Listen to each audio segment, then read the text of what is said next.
आत्ता कविता सादर करत आहेत रोशन कुमार पिलेवा, गोडोली सातारा येथून आलेले कवी आहेत. हॅलो, सर्वांना नमस्कार. मी रोशन कुमार श्यामजी पिल्लेवार, मूळ चंद्रपूरचा आहे, राहायला सध्या सातारा येथे. कविता सादर करतोय. कविता म्हणजे प्रणय शृंगार. कविता म्हणजे प्रणय शृंगार. कविता तुकोबाचा विद्रोही अंगार. कविता तुकोबाचा विद्रोही अंगार. शिवबाची लखलखती तलवार. कविता शिवबाची लखलखती तलवार. भीमबाच्या लेखणीची धार.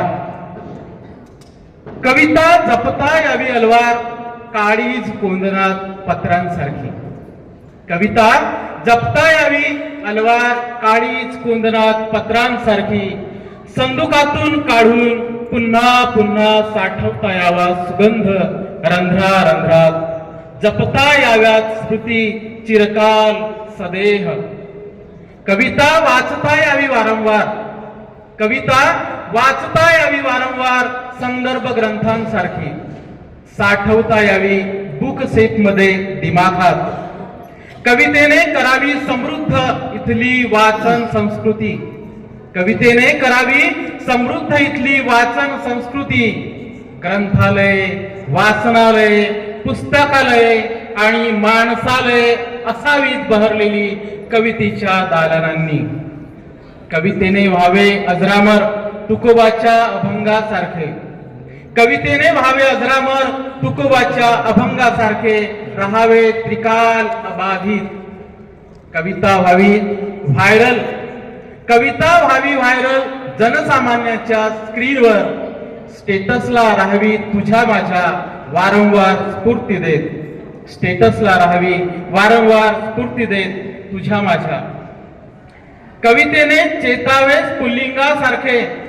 कवितेने करावा विद्रोह. कवितेने पेरावी माणुसकीची बीज तुझ्या माझ्या नसानसात. कविता पेरता यावी कणाकणात. कविता उगवावी मनामनात. कविता जगता यावी जनामनात. कवितेने मरू नये. कवितेने मारू नये. कवितेने मरू नये. कवितेने मारू नये. तुर्तास इतकेच. तुर्तास इतकेच. धन्यवाद. धन्यवाद कविवर्य. या काव्य सादरीकरणाबद्दल सन्मानचिन्ह आणि प्रमाणपत्र देऊन आपणास गौरवण्यात येत आहे. मसापचे सातारा जिल्हा प्रतिनिधी रवींद्रजी बेडक्याळ साहेब यांच्या हस्ते रोशन कुमार यांना सन्मानित केलं जात आहे. यानंतरच्या